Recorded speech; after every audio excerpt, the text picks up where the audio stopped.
திருச்சிற்றம்பலம்.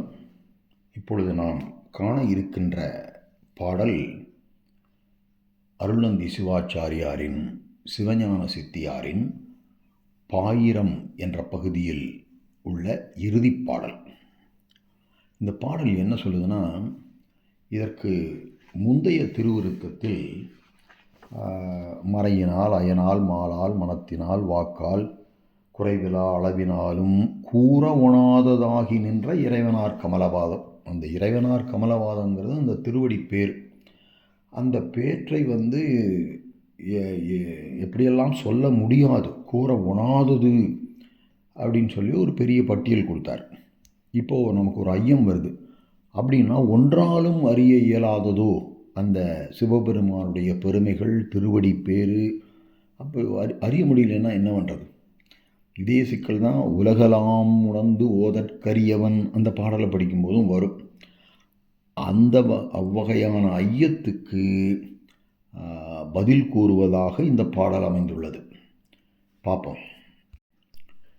அருளினால் ஆகமத்தே அறியலாம், அளவினாலும் தெருளலாம், சிவனை ஞானச் செய்தியால் சிந்தையுள்ளே மருளலாம் நீங்கக் கண்டு வாழலாம், பிறவி மாயா இருளலாம் இரிக்கல் ஆகும் அடியரோடு இருக்கலாமே. அருளினால் ஆகமத்தே சிவனை அறியலாம் அப்படின்னா, இறைவனின் இயல்பு முன்னே, அதாவது இதுக்கு முன்னத்த பாடலில் படித்தோம், அதில் கூறப்பட்டவாறு ஒருவாற்றாலும் அறியப்பட இயலாது. ஆயினும் சிவபெருமான் உயிர்கள் மேல் கொண்ட கருணையால் அருளிய வேத சாரமாகிய சிவ ஆகமங்களின் வழி நின்று சிவானுபவம் வாய்த்து உள்ள ஞான குருவின் உபதேசத்தால் சிவபெருமானின் இயல்பை நன்கு அறிந்து கொள்ளலாம். அதுதான் அருளினால் ஆகமத்தே சிவனை அறியலாம். அடுத்தது, அளவினாலும் தெருளலாம் என்றால், அளவு அப்படின்னா அந்த அளவை இயல், அது அடுத்ததாக நம்ம படிக்க போகிறோம். அனுமானம் முதலான பிரமாணங்கள், பிரமாணம்னா என்ன, அனுமானம்னா என்ன, அதெல்லாம் தெளிவாக அடுத்த இயலில் வரும், அளவை இயலில். இப்போதைக்கு சும்மா அவர் கேட்டு வைங்க. அளவினால் அனுமானம் முதலிய பிரமாணங்களாலும் சிந்தித்து தெளிவாக அறிந்து கொள்ளலாம். அடுத்தது, ஞான செய்தியால் சிந்தையுள்ளே மருளலாம் நீங்கக் கண்டு வாழலாம்.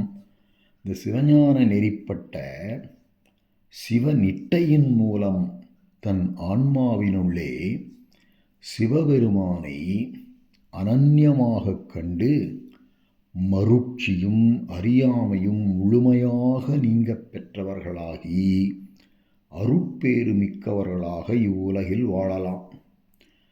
இதுக்கு பொருள் புரியணும்னா கேட்டல், சிந்தித்தல், தெளிதல், நிட்டை கூடல், அந்த வழிமுறையில் போகணும். அவற்றை பற்றியும் நாம் தொடர்ந்து படிக்க இருக்கிறோம். அதுதான் ஞானச் செய்தியால் சிந்தையுள்ளே மருளலாம் நீங்கக் கண்டு வாழலாம். இப்போதைக்கு பெருசாக புரியலைனாலும் அப்படியே தொடர்ந்து படித்து கொண்டு வருவோம். அந்தந்த இடங்களில் இப்பொழுது ஏற்படும் ஐயங்களுக்கு விளக்கம் கிடைக்கும்.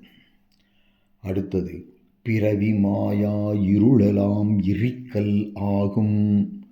அதாவது பிறவி மாயா இருள்னா இந்த பிறவிக்கு காரணமாக உள்ள மாயை, கண்மம், ஆணவம் என்னும் 3 மலங்களாகிய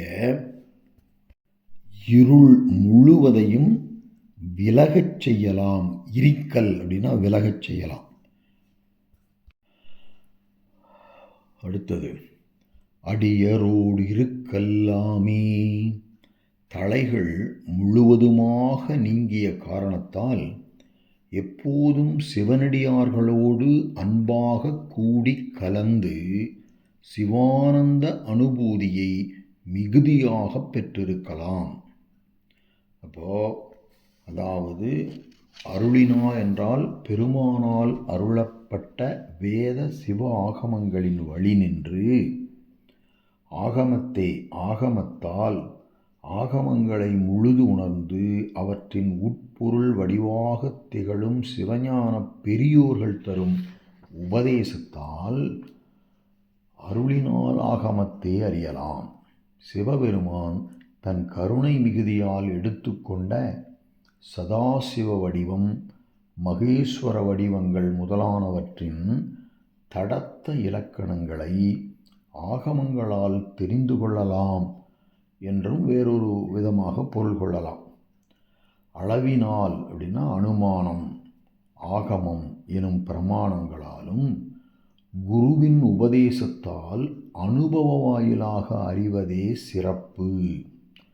பிரமாணங்கள் வாயிலாக அறிவது சிறப்பு ஆகாது என்பதை புலப்படுத்த அளவினாலும் என அந்த உண்மை அங்கு சேர்க்கப்பட்டது.